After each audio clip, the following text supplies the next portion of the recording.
Les habla Pocho Salcedo y damos la bienvenida a nuestra audiencia en el Cono Sur y a todos aquellos que nos acompañan desde el Atlántico hasta el Pacífico aquí en los Estados Unidos de Norteamérica, invitándolos a explorar una vez más con nosotros el ADN de las noticias.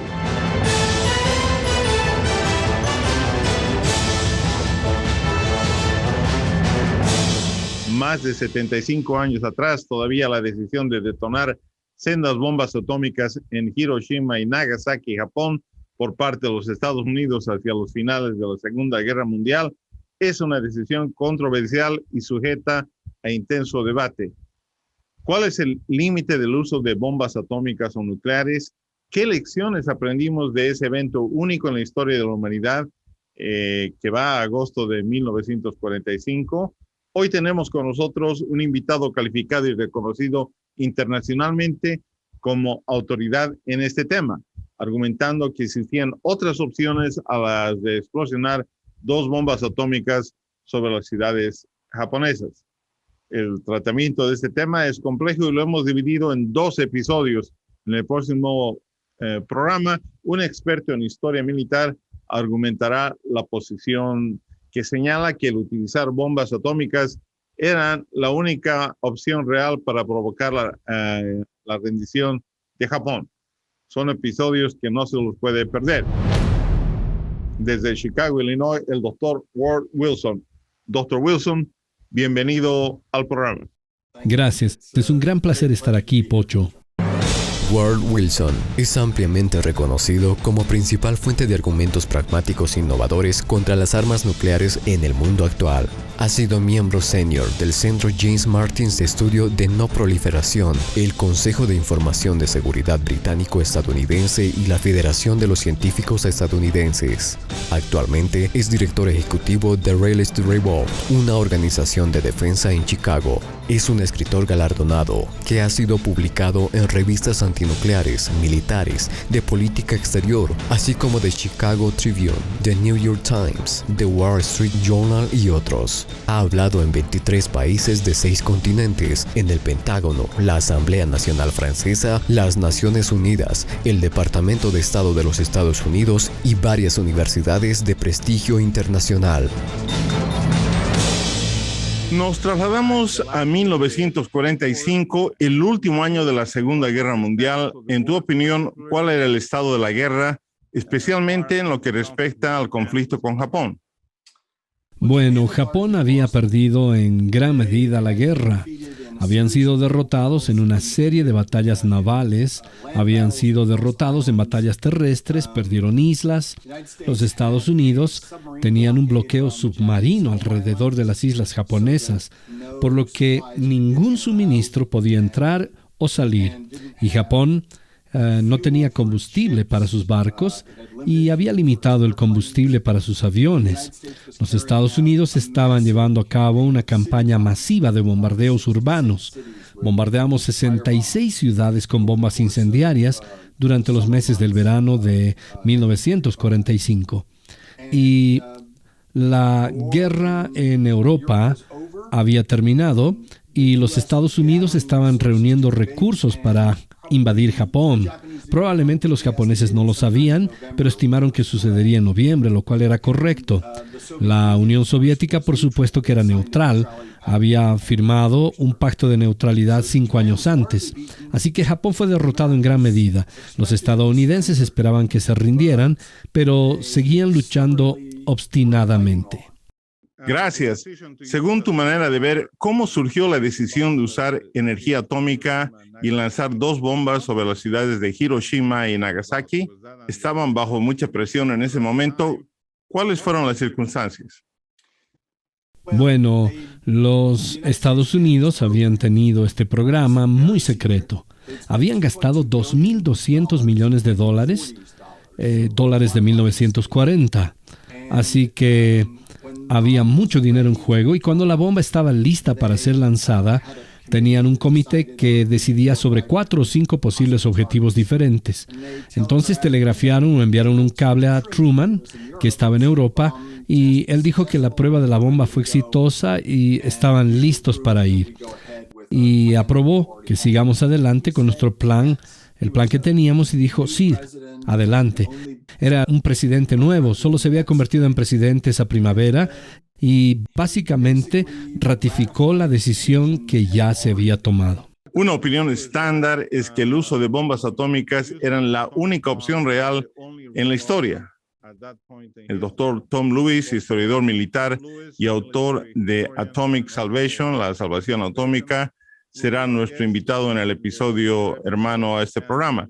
Y dijo esto: Si no se hubiera utilizado las armas atómicas, habría sido necesario un asalto convencional a Japón en 1945. Habría matado hasta 30 millones de personas, la mayoría de ellos defensores de la milicia japonesa. Continuando la guerra hasta que su capacidad de combate fuera destruida, no habría alternativa. La Unión Soviética había sido un aliado de invasión inútil y un retraso significaba una corriente interminable de muertes en los territorios controlados por los japoneses. Y en la máquina de guerra aliada, alrededor de 30,000 soldados de guerra habrían sido ejecutados cuando Japón convirtió todas sus fuerzas en resistencia. Las bombas atómicas, aunque brutales, impidieron todo eso. ¿Cuál es su pensamiento? Bueno, es una explicación plausible de este hecho, pero creo que está equivocada. En primer lugar, los 32 millones de víctimas es una estimación. Obviamente nadie sabe, las estimaciones son estimaciones y no se puede saber lo que está bien o mal porque es solo la mejor suposición de alguien. Pero todos los expertos que leí y miré, los expertos militares y demás, dicen que las bajas habrían sido mucho menores. Así que no entiendo de dónde saca una cifra como esa. Se estima que la mitad de la gente habría muerto en la invasión de Japón, como en el resto del total de la Segunda Guerra Mundial, ya que el total está entre 60 o 70 millones de muertos en la Segunda Guerra Mundial, en Europa, en África, en Asia, alrededor de todo el mundo. Y está diciendo que la mitad de ellos habrían muerto de nuevo solo en Japón. La otra cosa es que había fuerzas muy fuertes moviéndose entre el gobierno japonés para tratar de promover la paz. Tenían dos planes para la paz. Uno era pedir a los rusos que intervinieran y el otro era acabar en las playas e infligir terribles bajas que los estadounidenses repensarían su demanda de que Japón se rinda incondicionalmente. Y luego Japón siempre había planeado rendirse o negociar el fin de la guerra. Incluso desde el principio de la guerra, la pregunta era, ¿qué podían guardar? Conquistaron mucho territorio, querían conservar parte de él, así que buscaban una forma de negociar. Pero los hechos mostraron, pero el momento clave no fue el bombardeo de 2 ciudades más, como dije. Hemos estado bombardeando Japón todo el verano y si la destrucción de la ciudad iba a causar que se rindieran, ¿por qué no se rindieron cuando Toyama fue destruida en un 99.5%? Toyama, ciudad del tamaño de Chattanooga en Tennessee. ¿Por qué no se rindieron en la noche del 10 de marzo cuando Estados Unidos bombardeó Tokio y mató a más personas de las que murieron en el bombardeo de Hiroshima o Nagasaki? Si se compara la destrucción de Hiroshima con las otras 66 ciudades que fueron bombardeadas convencionalmente, Hiroshima es el segundo en términos de personas inmediatamente asesinadas. Si graficas el kilometraje cuadrado destruido, Hiroshima es el sexto. Si graficas el porcentaje de la ciudad destruida, Hiroshima es el número 14. Y el hecho es que ningún país se ha rendido nunca porque una ciudad fuera bombardeada. Los rusos no se rindieron cuando Stalingrado fue arrasado. Los alemanes no se rindieron cuando Hamburgo y Dresden fueron arrasados. Gran Bretaña no se rindió cuando Londres y Coventry fueron atacados. Los líderes del tiempo de guerra toman las pérdidas civiles con calma. Y si no crees eso, piensa en lo que hizo Chiang Kai-shek. Chiang Kai-shek, en 1938, los japoneses estaban avanzando en China y querían preservar el país, por lo que hizo que las represas explotaran en el río Amarillo, lo que desaceleró a los japoneses y tal vez posiblemente salvó a China de ser conquistada. También ahogó a 500,000 civiles chinos. Por su propia orden mató a 500,000 personas. Los líderes en tiempos de guerra no se preocupan por las bajas civiles. Y en realidad la reacción de los líderes japoneses muestra cómo lucharon. Así que los soviéticos declaran la guerra en la noche del 8 de agosto, medianoche del 8 de agosto, justo el día antes de bombardear Nagasaki. Y se puede decir cuál es el acontecimiento decisivo por la forma en que responde el liderazgo de Japón. Cuando Hiroshima fue bombardeada el 6 de agosto, no tienen una reunión de emergencia, no hablan de los pasos extremos que van a dar. No llaman al Consejo Supremo, que es el órgano gobernante del país, y lo llaman orden y tienen una reunión de emergencia. En la mañana, después de que los soviéticos declararan la guerra, los líderes del ejército se reúnen en Tokio y tienen una reunión en la que discuten la captura del emperador y la declaración de la ley marcial. Y luego convocan una reunión de emergencia en el Consejo Supremo y cuando eso está estancado, tienen una reunión de emergencia del gabinete, el organismo más grande. Así que lo que les hizo tener de repente esta serie de reuniones de emergencia y el plan, tú sabes, el plan para arrestar al emperador y establecer una dictadura militar, es una respuesta extrema. Pero lo que les hizo que después de 14 años de guerra, de repente tuvieran tanta prisa por averiguar cómo rendirse, no fue Hiroshima. Eso fue 3 días antes. No fue Nagasaki, porque eso no sucedió hasta más tarde en el día. Comenzaron a reunirse en el Consejo Supremo a las 10:30 de la mañana y Nagasaki no fue bombardeada hasta las 11:02. Así que está claro, si miras los informes diarios y los papeles que aún están disponibles y las entrevistas de la posguerra con los líderes de Japón, está claro que la entrada de Rusia fue el evento que les hizo rendirse. Y eso no debería ser sorprendente porque a lo largo de la historia, cuando un gran poder entra en una guerra, todos los que están en esa guerra se detienen y dicen, ok, mejor reevaluamos nuestra posición. Los soviéticos eran la mayor potencia terrestre del mundo en ese momento. Tenían más tropas bajo su mando que los Estados Unidos. Cuando declararon la guerra a medianoche, inmediatamente invadieron Manchuria en China y enviaron columnas blindadas corriendo por todo el país. El ejército de Kwantung en Manchuria había sido, todas las mejores unidades habían sido retiradas y enviadas a Japón para defender esa isla que pensaban que sería el primer lugar que los Estados Unidos invadiría. Y los rusos, en algún lugar, tenían una superioridad de 1-5 en los tanques y en algunos lugares no tenían que parar hasta que se quedaron sin gasolina. Así que los rusos tenían 1.5 millones de hombres en su ejército. Ellos invadieron.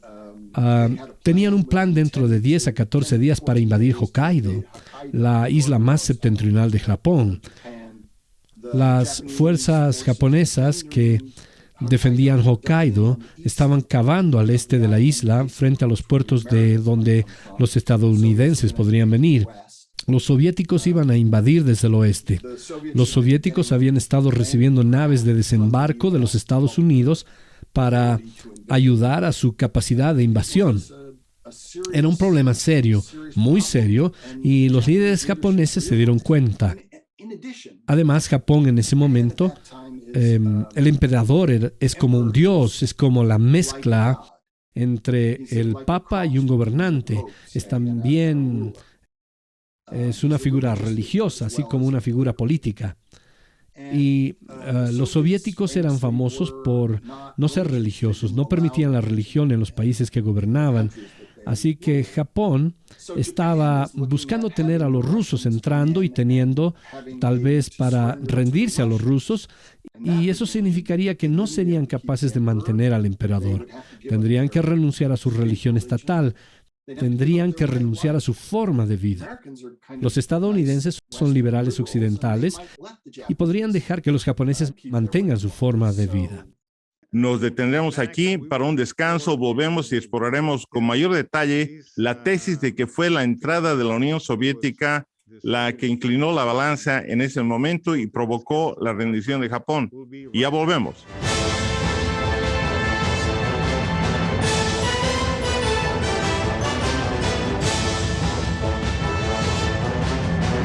Aprovechamos esta oportunidad para saludar a dos de nuestras estaciones en Estados Unidos. CREA TV en San José, California, y Philicam en Filadelfia, Pennsylvania. Gracias por tenernos en su programación. Gracias, y estamos de regreso con Ward Wilson, que nos ha estado dando elementos críticos de lo que sucedió entre el 6 de agosto y el 9 de agosto de 1945. Estamos en un punto en el que los japoneses saben que la Unión Soviética está en Manchuria, avanzando rápidamente. La segunda bomba fue lanzada el 9 de agosto. En tu opinión, ¿cómo surgió la decisión de rendirse? Tremenda presión sobre Japón, pero ¿todavía crees que la entrada de la Unión Soviética no inclinó la balanza? Entonces, ya sabes que la primera bomba atómica fue lanzada el lunes y la segunda el jueves, pero la emergencia comienza el jueves por la mañana y pasan por varias opciones. Tienen al Consejo Supremo, pero está en punto muerto porque el Consejo Supremo está compuesto por 6 hombres, 2 de ellos civiles, el primer ministro y el ministro de Asuntos Exteriores, y 4 militares. Así que es difícil. Y los militares, a pesar de que la bomba ha sido lanzada, no quieren rendirse. Así que van al gabinete, tienen una reunión de gabinete que en teoría podría anular el Consejo Supremo, pero el gabinete está en punto muerto, porque en todo caso se enteran durante la reunión del gabinete que Nagasaki ha sido bombardeada y no cambian la opinión de nadie en absoluto. El gabinete sigue en punto muerto. Así que es difícil decir que el bombardeo tuvo un impacto significativo en la toma de decisiones japonesas, al menos basado en ese registro. Y finalmente deciden tarde en la noche que van a tener una reunión con el emperador, que es muy, muy raro, y el emperador da un pequeño discurso. Es probablemente la 1 de la mañana en este punto, y él dice: yo amo a mis soldados, amo a mis generales, pero tenemos que rendirnos. Y si interpreta su discurso desde el punto de vista que él está hablando por lo que la gente suele decir, entonces deciden rendirse. El emperador envía un mensaje radial, graba el mensaje previamente y es emitido en la radio el 15 de agosto, cuando las negociaciones están finalmente terminadas. Y este dice: debemos rendirnos porque el enemigo tiene la bomba nueva más cruel.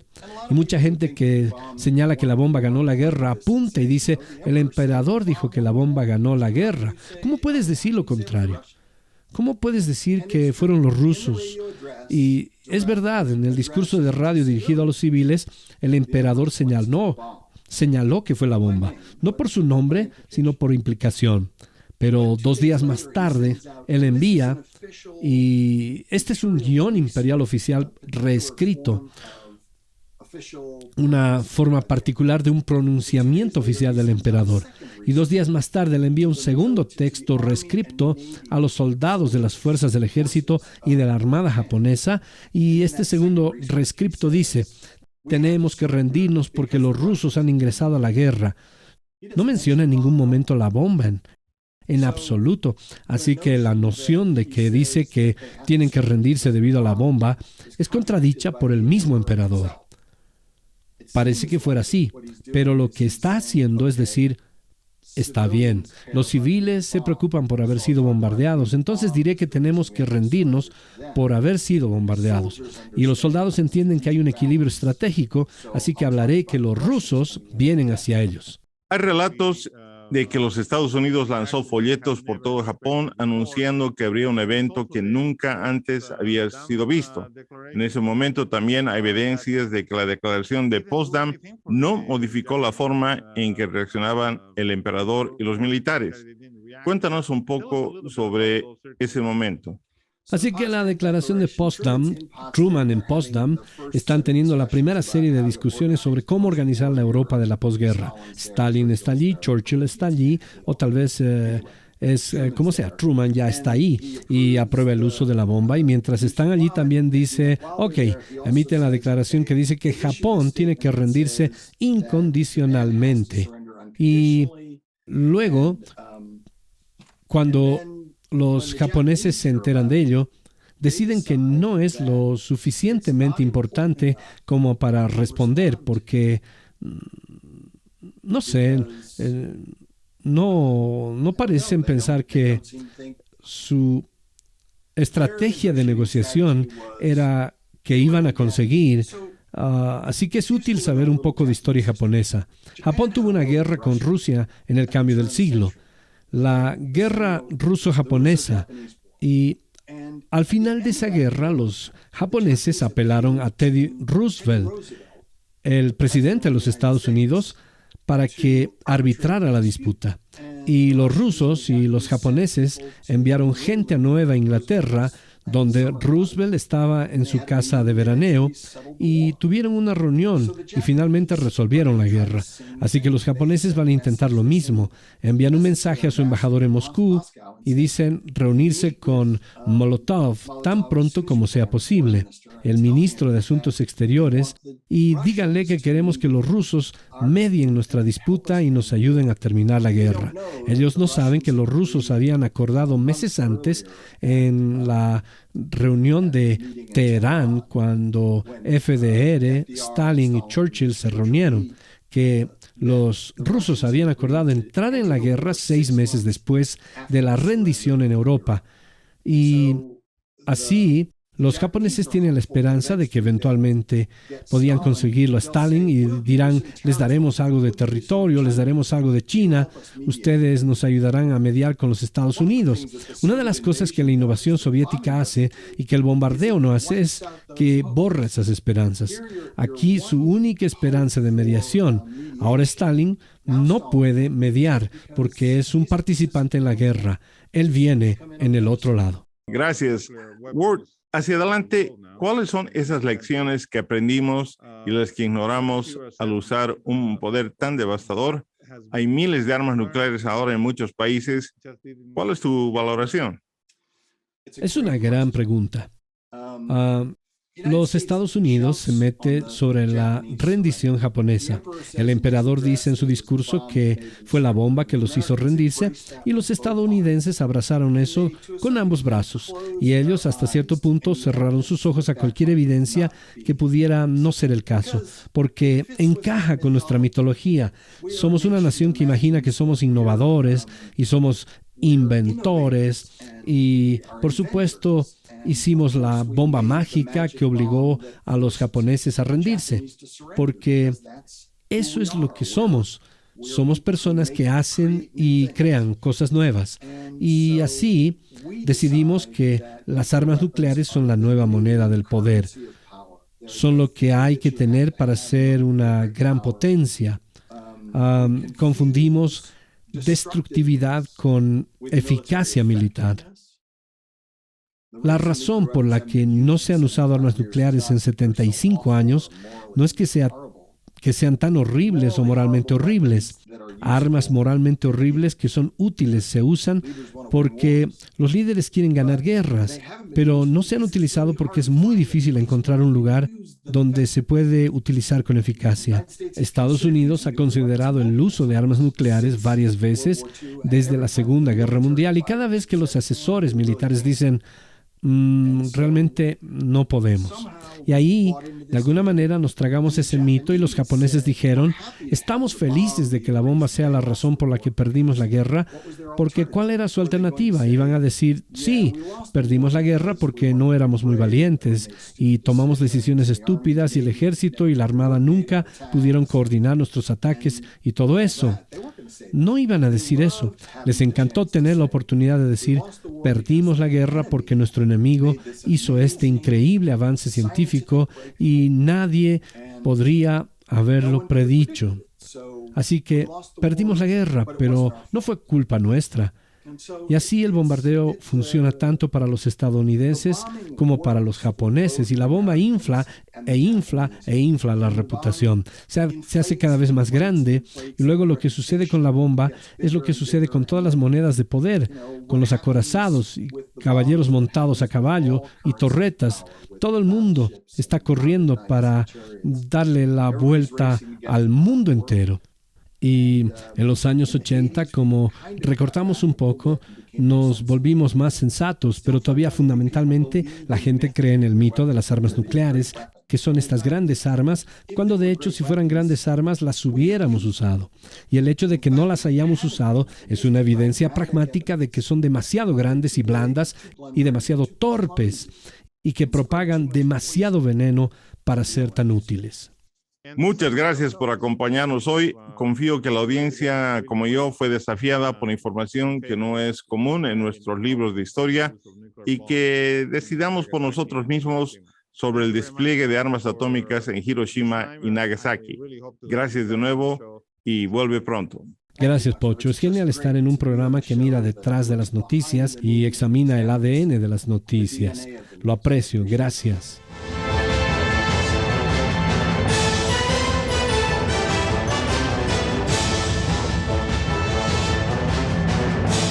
La decisión de lanzar bombas atómicas sobre dos ciudades pristinas en Japón en agosto de 1947 no fue fácil. El costo de la población civil es inimaginable y comenzó la carrera nuclear y el amanecer de la era de la destrucción atómica mutua. El hecho de que más países posean ahora capacidad nuclear en sus arsenales ha cambiado la ecuación, pero miles de bombas nucleares todavía existen en el mundo y no sé si estamos más o menos seguros.